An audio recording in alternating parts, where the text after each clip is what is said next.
Hi, and welcome to a new edition of Newsmakers TV, on the air since 2014 as Santa Barbara's most popular provocative local news program. I'm Jerry Roberts. It is Friday, August 11th, 2023, fewer than 2 weeks before the first debate among Republican wannabes for president. Yes, amazing but true. Next year's campaign is already upon us, a mere 451 days before the November 5th, 2024 election for those keeping score at home. Lots to talk about, and I'm very pleased to welcome back to the program for this conversation Bill Carrick, one of the most experienced, talented, and respected political practitioners in the nation. Bill started his career back before the last ice age as political director for the late Senator Ted Kennedy. He has run and consulted on a number of presidential campaigns, and for the last 3 decades worked as chief strategist for Senator Dianne Feinstein while being very active in candidate and ballot measure races throughout California. Bill, thanks very much for coming on Newsmakers this morning. How are you doing? Doing good. How are you? Good. Oh, I'm living the dream. It's as you know, it's in the political reporters a big book of cliches that every election is the most important election of our lifetime. But actually, 2024 sort of seems that way. I mean, it seems kind of a stark contrast, democracy versus authoritarianism. Am I reading too much into it? No, I don't think at all. I mean, you got the democracy versus authoritarianism.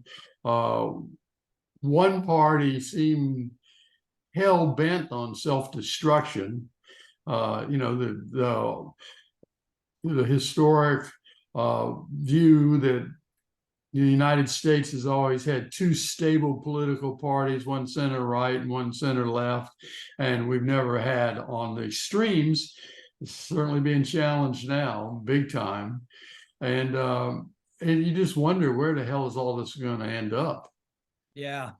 I was listening to a podcast with Al Hunt, a veteran Washington reporter, and your friend James Carville the other day. And Carville, who's usually, more or less even keeled, said, he kept saying, I'm on the ledge. I'm on the ledge. I mean, you look at, first of all, Trump is his overwhelming favorite to get the nomination again, and he's tied with Joe Biden. I mean, what is going on? What am I missing? Well, I think on the nomination process, not only we knew, but Trump was going to be a piece of work through this whole thing that was going to be beyond comprehension.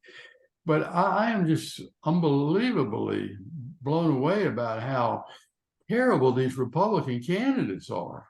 I mean, it's first of all, not one of them has a strategy how they're going to get elected in any way, shape, or form that they have anything to do with. Most of them have a sort of philosophy, well, I'll just hang around and everybody else will kill themselves. Well, I'm sorry, Nikki Haley and Tim Scott and Chris Christie and all the rest of you. That I don't think that's what's going to happen. They're just going to be the last one standing. It just doesn't work that way. Yeah. 2 points on that I want to ask you about. One is, the litany, twice impeached, thrice indicted, soon to be indicted the 4th time, convicted of rape, sociopathic narcissist or narcissistic sociopath, whatever. It just seems like every time that he gets indicted, Trump does better among Republican voters. And 2/3 of the voters are convinced, Republicans, that Biden did steal the election. What? Well, I think forget the ones that are for Trump. Yeah, the third or 40%. Then you're dealing with about a third of the Republicans, give or take, whatever. And what are they going to do? They seem to have in 2020 to a pretty significant extent, and also in 2022, seeing a bunch of them jump the tracks and voted Democratic. Otherwise the math doesn't add up. So are we going to have even though all those numbers were close, in 20 and 22, they were very close. All the way back to 16, they've been close. But at the end of the day, it broke away from the Republicans towards the Democrats. And of course, there's been a lot of things going on.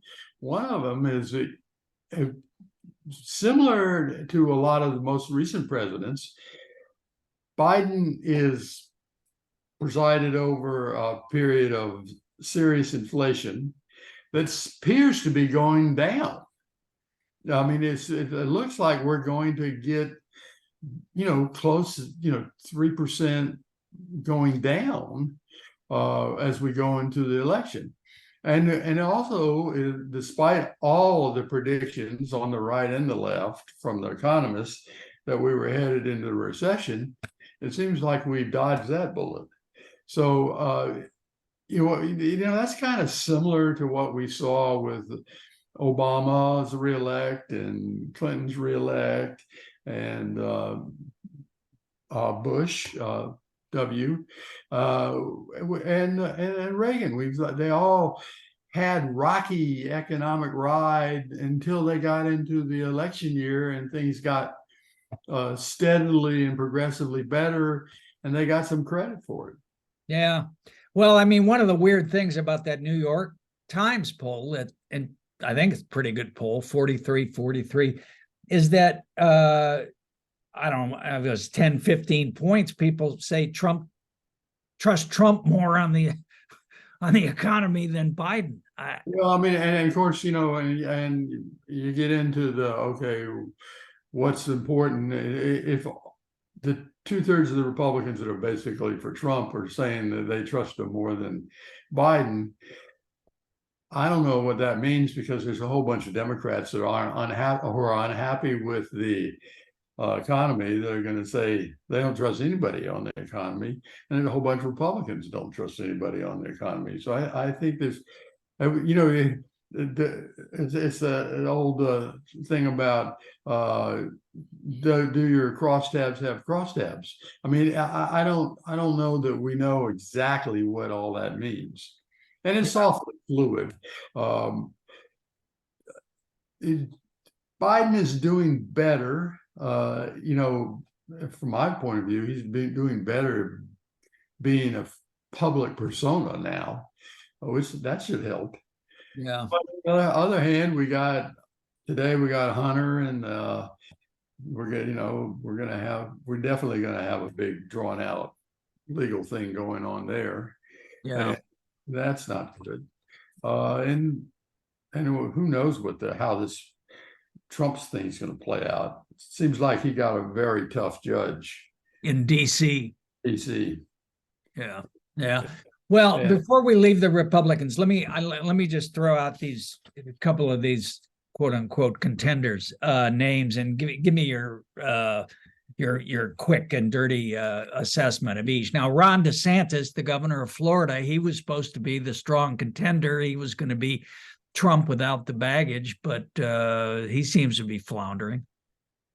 Yeah, and I think that somehow or another he got to be elevated to, and it's only because he's the governor of Florida. He got elevated to big time status. He's not a big time guy. He doesn't know what the hell he's doing. I mean, I know one thing: people are not sitting around over the dinner table talking about all these anti-woke issues night after night. I mean, it's just not possible. And some of it, he might think, well, people don't like trans folks, or they don't like this or that, the other thing. I tell you what, they don't like pro-lifers. Now, we know they don't like them in Kentucky and Kansas and Ohio. I have suspicion there's some other states they don't like them either. All right.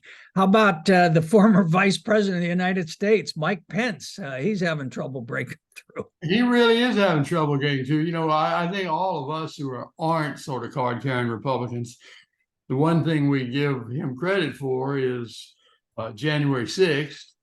And he ran away from it for 2 years. And now he's trying to figure out how he can make it work for him a little bit. He doesn't look very sure of himself. It I don't know what his campaign's all about, other than he was vice president.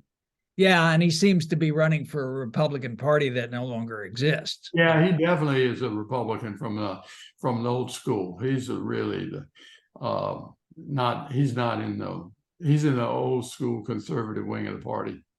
How about the twins from your home state, Tim Scott and Nikki Haley? Well, start with Nikki. First of all, Nikki appointed Tim to the Senate to fill the vacancy, which is something that should be in more stories. It's not, but that is interesting. I didn't know that. Yeah, but Nikki she ran as sort of the new right candidate for governor, and was in a crowded primary the first go around, and she eked it through in a runoff. Second go around, she almost lost to a Democrat, but believe it or not, in her first race for governor. A good quality candidate, but nonetheless a South Carolina Democrat. Then she sort of resurrected herself when the Emanuel AME murders happened in Charleston, and she rallied around with Jim Clyburn and Joe Riley and all kinds of Democrats and some moderate Republicans, and they finally took the flag down off the Capitol. She got to be sort of like a big deal out of that.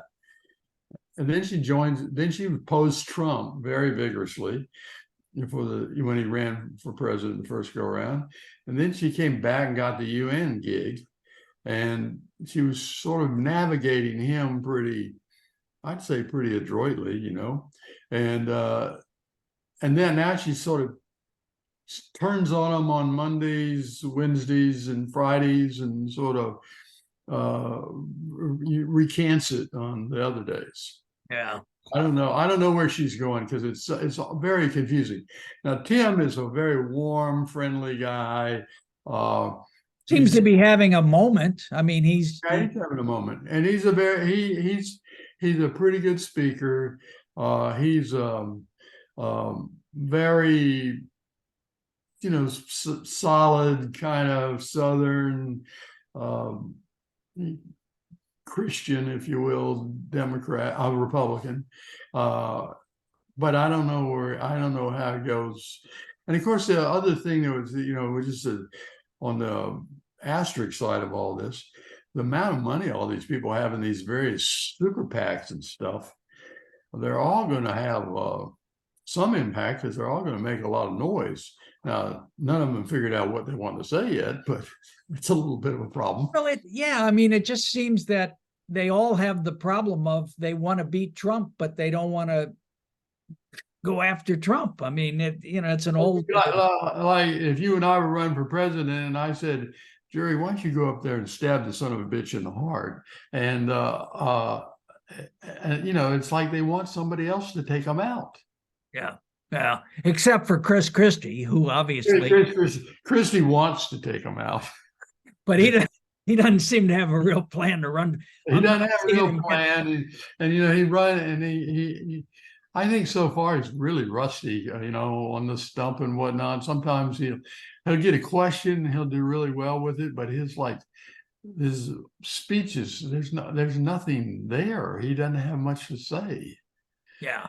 And then he did as we know, it's the oldest thing in play in the book, would go somewhere where the American armed services are, or we have some stake in a conflict somewhere. And he's Eisenhower to Korea, or LBJ pops up in Ukraine. Yeah. Yeah, he's in Ukraine, pops up in Ukraine, and I don't know. I don't think he's going anywhere. Yeah. He proved the last time that he could take somebody out when he did to Rubio, but he didn't prove he could benefit himself by doing it. Yeah, no, it just benefited Trump. We know in politics, if you're just a no holds barred assassin, and the negative, negative, negative, you can do a lot of damage to whoever you're aiming at, but you don't do much good for yourself. And then lastly, what about this guy, Vivek? I actually saw a Vivek sign in Montecito last week. Vivek Ramaswamy, who the business candidate, or the he's going to run government like a business. He's a weird guy. Well, Andrew Yang was kind of the version of that we had on the Democratic side. And it was, the new techie outside the box kind of business guy. I don't know, he's starting to get a lot of incoming on X, formerly known as Twitter. Formerly known as Twitter, yeah. Yeah, he's the Twitter guy. Yeah, he's a Twitter guy. So he's now attracting the Twitter backlash folks. I don't know about him. The one that seems to, if I was just like, comes off as a really nice guy and seems intelligent and has had a very interesting career is the governor of North Dakota. Yeah, Doug Bergen. Yeah, Doug Bergen he's pretty articulate. He does the talk show circuit really well. He's a self-funder. He's got a lot of money of his own. And as we've seen over the years, Bob Dole, Dick Gebhardt, Paul Simon, you go through the whole list. Iowa likes Midwesterners. Yeah, well, that's an interesting. Well, so they got this debate coming up, the first debate on the 23rd in Iowa. Trump either is or isn't going to show up. My money is he doesn't have any reason to show up. Why should he? I don't think he's going to show up either. So is it going to matter then? Will they all go over to after DeSantis and try to be become loyal? It does feel a little bit like, they're let's gang up on him and get rid of him. Yeah. All right. Let's talk about the general a little bit. I also think the other ones they don't like DeSantis. That's the one thing you get. The other candidates just don't like him because sometimes they go way out of their way to slap him around. So you don't see anybody saying you're likable enough, Ron, in this. No, I don't see anybody saying that. All right, let's talk about the general. I mean, you could argue, this policy or that policy, but I mean, Joe Biden's been a pretty good, normal president in what he's done, and kind of navigating out of the pandemic, and maybe he spent too much money on recovery, and maybe he didn't like student loans, but whatever. But the fact of the matter is, the first thing that people think about is that he's too old. He's 80 years old, and that's really the whole thing. Is people will say that he's too old. I mean, now can he get beyond that? Probably, but how do you get beyond that, though? I mean, that's what I mean. They could say he's up there, but he's better than all the rest of them. Yeah. So if the White House calls you and says, Bill, how do we make Joe Biden look younger? What are you going to tell them? I don't know how you do that. I mean, does he embrace it? What they're doing is the right thing. I think moving him around the country and having something to say in different places, and they're doing much better with the use of his time. Because obviously the first couple of years he was spending it all working, lobbying the Hill and trying to get a deal done on the inflation package for starters. So I don't. But that's a problem. I mean, we're in now a period where that. If people don't like what's going on, they'll say, hey, whatever reason they don't like you, but his age certainly comes up. Yeah. And I think Nikki Haley let the cat out of the bag, which wasn't such a big surprise when she said, well, Joe Biden's going to die and then we're going to have Kamala. So they're going to run against dead Joe Biden and live Kamala Harris. And she's not a very popular, she's less popular than he is. Yeah, but although I would say they finally have figured out functionally to use her time more effectively. I think the Kamala Roadshow is a better idea than her hanging around, standing behind the president at news conferences. So you would send her out to campaign to gin up the base, basically. Yes, absolutely. Yeah. Absolutely. Yeah. But it just seems like she's not going to get a second chance to make a first impression. It just seems like her unpopularity is somewhat baked in. VPs,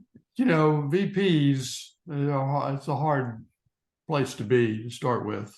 So she's got all the normal problems, and then she's had a lot of bouncing around, staff upheaval, and things like that. It's kind of surprising to me. I thought she would be doing better. Yeah. Well, let's just to drill down a little bit. So ultimately, the presidential election isn't about 50 states in the District of Columbia. It's about what, half a dozen states maybe that it's going to come down to. 2016, it was 75,000 votes in 3 states. Last time, it wasn't much more than that Biden, the margin that he won the electoral college about. And here's what concerns me as someone who would rather have someone who's not insane be the president, which is these third party efforts that are going on. And there's 2 of them I'd like your opinion on. One is this so-called no labels group that Senator Manchin, Joe Manchin of West Virginia, seems to be playing pussyfooting around. What is that group, and how much of a danger do you think they represent in the sense of moving, the balance of the electoral votes one way or the other? Well, not I wouldn't. I'm not directing this at Senator Manchin, because he's obviously a senator and has living a pretty active public career right now. But I don't think the American people are going to be overwhelmed by Joe Lieberman and John Huntsman anytime soon. So I don't know that they got anything if they don't have Joe Manchin. And I don't think he's going to run for president myself. Yeah. And he's got this funny thing where the governor, who's a former Democrat, announces he's going to run for challenge him as a Republican, but he's got a hardcore conservative Republican congressman in there who very well could beat the governor in the primary. Oh, which would give Manchin a shot at getting reelected. Yeah. Okay. But this no labels group is I can't quite tell what their interest is in all this. Mark Penn, the great two-faced pollster, seems to be very active in it. Yeah, Mark Penn is big time involved, and and it's cocktail parties with Democratic players who know him. It starts a Mark Penn bashing conversation that goes on for the last 30 years of his fingerprints being all over everything. Yeah. So if they did put up a candidate, that hurts Biden, right? Wouldn't it all but give the election to Trump? Well, it depends. What if it's, let's just stipulate it's Huntsman they pick. I don't know where is this going to end up? Yeah.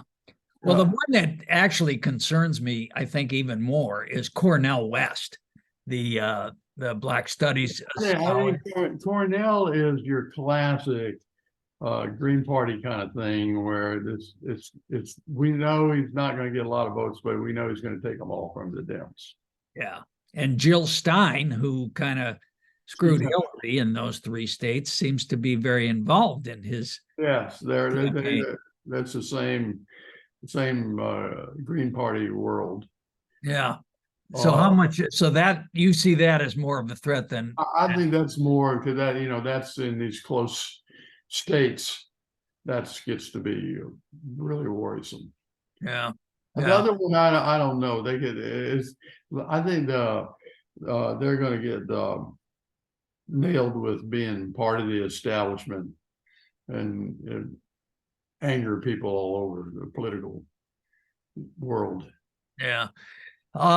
Okay. Let me just indulge in magical thinking for a minute and ask you two questions. One is, do you see any scenario where someone who is not now in the Republican field, say Virginia Governor Glenn Youngkin or the governor of Georgia, sort of comes riding in on a white horse and becomes, an effective foil to Trump?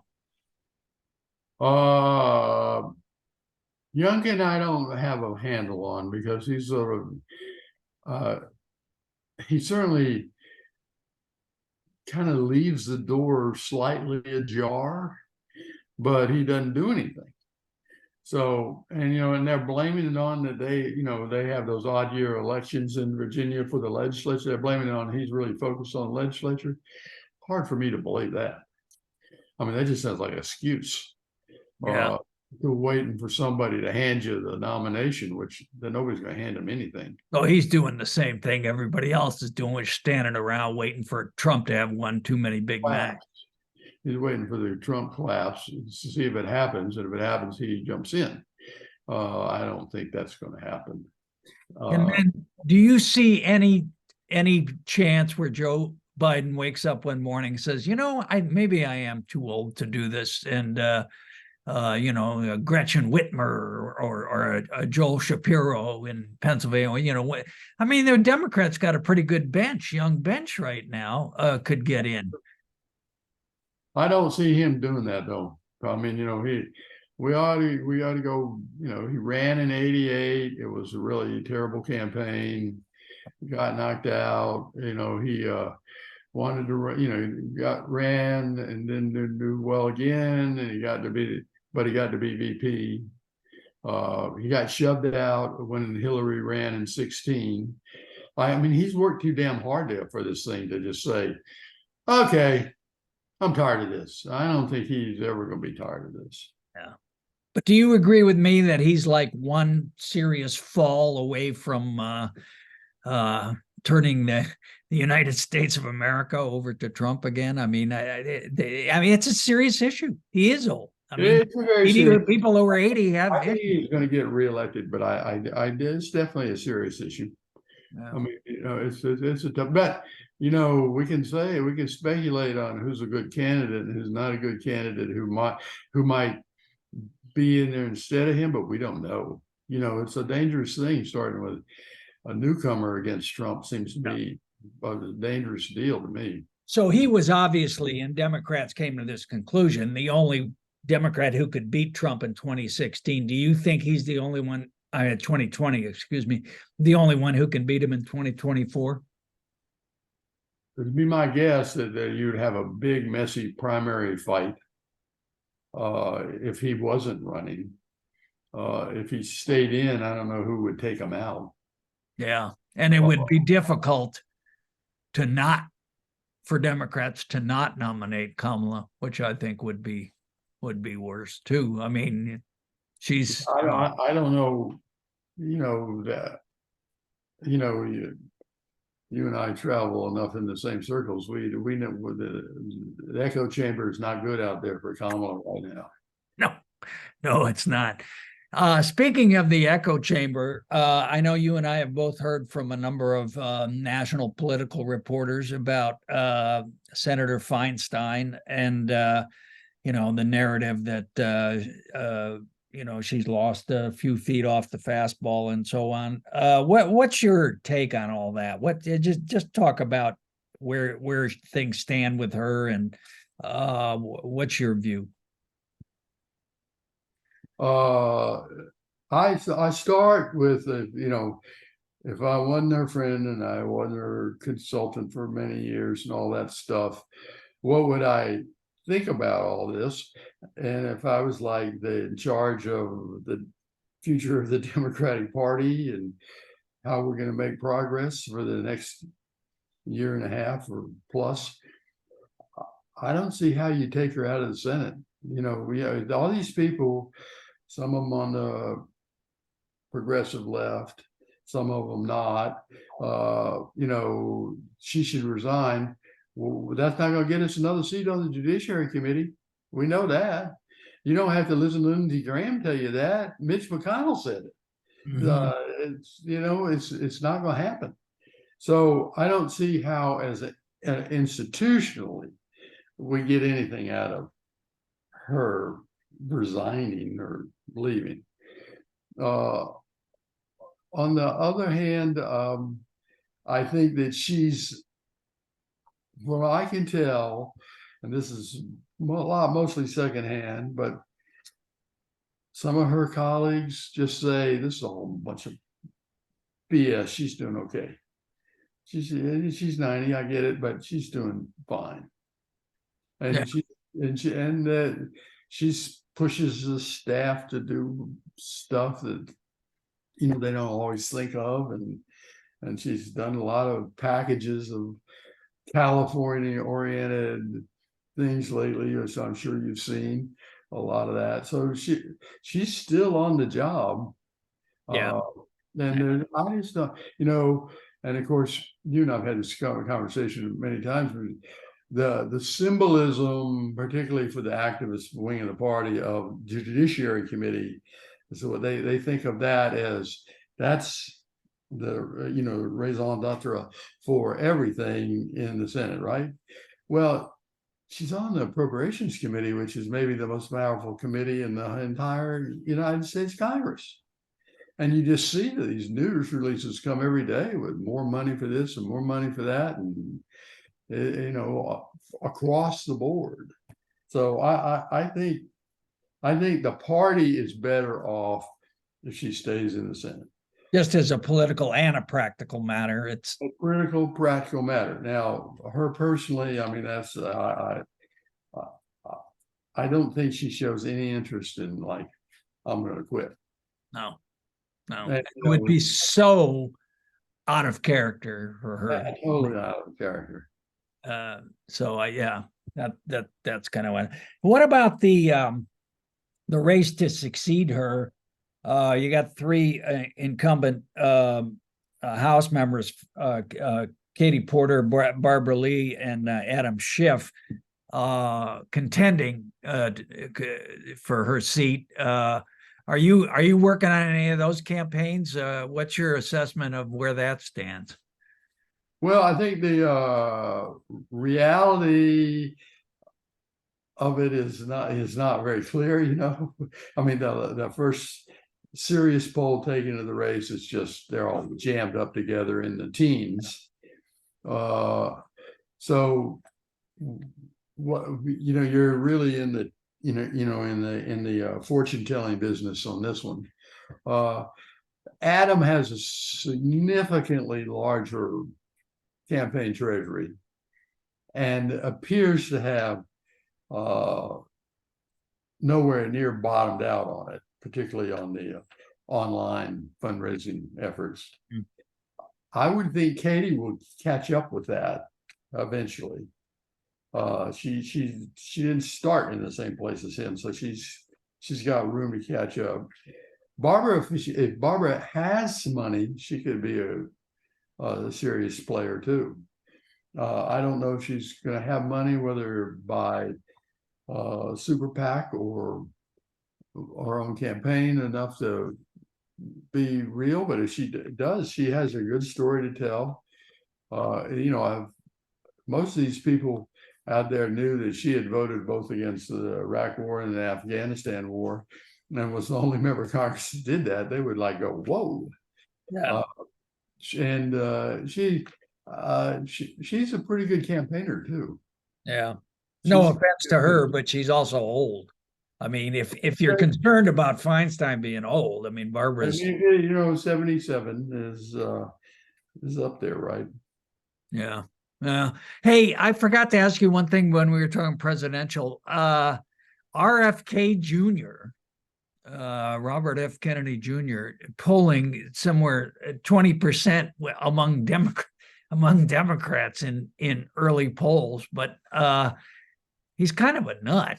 right? I mean, what's his impact going to be, do you think?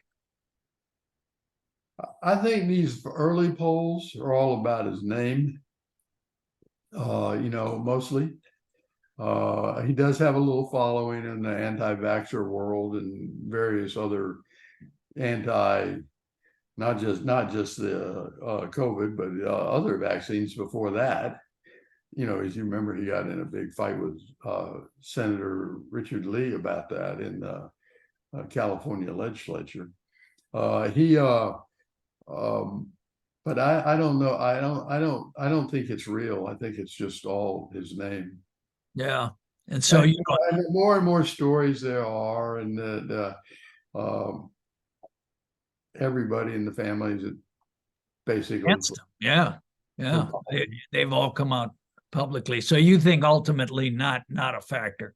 I think ultimately not a factor. The only thing I wonder about, haven't they said, I still don't, you probably know more about this. I'm sure you do. The calendar, the way that the Democratic National Party, in terms of the primary calendar, is moving Iowa, or wants to move Iowa and New Hampshire out of the front end, but Kennedy's going to run in New Hampshire, but Biden's not. I mean, what's that all about? Do you know? Well, what happened? Let's go back to the scene of the crime. In 2020, we couldn't get the votes counted In Iowa. So Iowa was going to be taken out of its number one slot. So when that started a whole series of things going on, and then the DNC decided to put South Carolina first. Obviously, part of that is South Carolina is basically, 50-50 white, black in the primary. So that had its attractive political. And it's also what handed Biden the nomination. And, Biden, he had a relationship with the state. He was not only buddies with the late Senator Hollings, but also Thurmond as well. He had a place in Kiowa Island that they went every summer outside Charleston, and he made a lot of appearances there over the years. Who would have thought that one person would give a eulogy at both Thurmond and Hollings' funeral? Joe Biden. So he's got a relationship, and then Jim Clyburn, of course, is the Republicans managed to gerrymander the congressional seats down there. So Jim ended up over the years. He just started out with a mixed district, mixed black and white, and then the Republicans just kept giving him more blacks every time in the reapportionment. And so he became the guy who was the African-American leader who, and, both white Democrats and, I told President Biden when he had a fundraiser out here, he said, I really need Jim Clyburn to make sure I get that African-American community out to vote in South Carolina. I said, Mr. Vice President, you need Jim Clyburn to get you the white Democrats too. Just don't forget that. He's their hero. They don't have anybody else. So anyway, I interrupted you on explaining the primary calendar thing. But so here's the thing about calendar is they in the process, they decided that we're going to bounce Iowa. The long-term deal had been Iowa as a caucus could go before New Hampshire, but no primary could go before New Hampshire. So then when they put South Carolina ahead of New Hampshire, that was a violation of what New Hampshire viewed as their deal with the national party. So the state party chairman and elected leadership and everybody Secretary of State, most importantly, they're having a primary. Before South They're, Carolina. they're not, yeah, that's what they think. And their primary will elect exactly 0 delegates.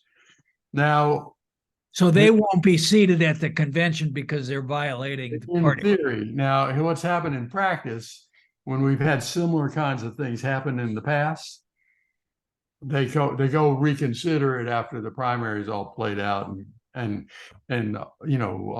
authorize their delegates.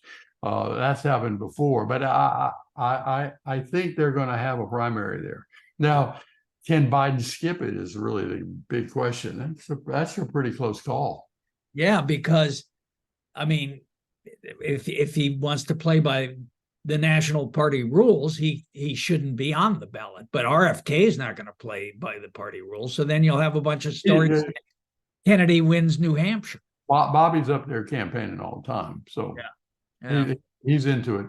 Now, here's the other piece of the little New Hampshire puzzle is you can write in there. Oh, okay. Oh, that's right. Yeah. It's not, you could here you can write in a general election, but you can't write in a primary. Well, there you can write in the primary, and they've had big write-ins there. They could theoretically put together a write-in. Yeah, I mean, that might be what the Biden camp does is that they say we're not going to participate, blah blah blah, and then a bunch of folks go off on their own and do it. Yeah, that's a write-in. All right. Hey, last thing. Speaker Kevin McCarthy, 3 words I never thought I would say. So he's trying to, I mean, to his credit, he did negotiate that debt deal with the president. But he's paid a political price for it with the bomb thrower caucus, which is considerable. And they're talking about impeaching Joe Biden, which I don't know. I think that would not help the Republican Party very much, but what do I know? But do you see the House being in play in next year in terms of the Democrats being able to take it back? And if so, what importance would California have in that? Well, I think it's very possible the Democrats get it back. And the road to getting it back is going to be something no one ever would have imagined, which is going to be California and New York. Because California, we know from all the demographic and pattern of more and more communities outside the urban core are moving Democratic. Women voters, younger voters, Latino voters, Asian voters, African American voters. We have all of that going on, and so we got territory that used to be, just swing congressional districts. I'm so old, Jerry. I can remember when people said, "Why are you doing Walter Capps? He's running for Congress. We can't win that congressional seat." They said, "You can't win anything here. This is a solid Republican district." Now it's like Slood got 68% last time. Like that, yeah. So I mean, we're just Santa Barbara and Central Coast, San Luis Obispo was just the beginning of how this transition is going on, and it's not stopping. So if you look at it, the one new district from the last time that John Duarte won by just 5,500 votes, 532 votes. He's going to be in a rematch against Adam Gray, who was a member of the Assembly who barely lost to him last time. Valdeo, who has now won, lost, and won, he's going to be in either a rematch with Rudy Solis or there's another woman running that what's her name here? Melissa Hurtado. So that's going to be a competitive race. And these are all districts like Duarte's district was 10.9% percentage for Biden. Valdeo's was 12.9% for Biden. Mike Garcia's down here, which stretches from San Gabriel Valley out into the Antelope Valley. Biden won that, and it has a little bit of territory going north. Simi Valley, 12.4% for Biden. But National Dems didn't put any money into that. No, well, as you know, that's an old story, that we have extremely expensive media markets compared to the rest of the country. And, you know, the DCCC, sometimes they just don't want to roll the dice and play, you know, hard in some of these districts, because Mike Garcia is in the Los Angeles media market. Yeah. And then the other thing, Ken Calvert had a tough race. They moved Palm Springs into his old district, so he won by a slight margin, and Trump only won the district by 1.1%. And I'm sure it's changed some since then, because it's in flux. Michelle Steele in Orange County, Biden won at 6.2, and Katie Porter's district, Biden won 11.1.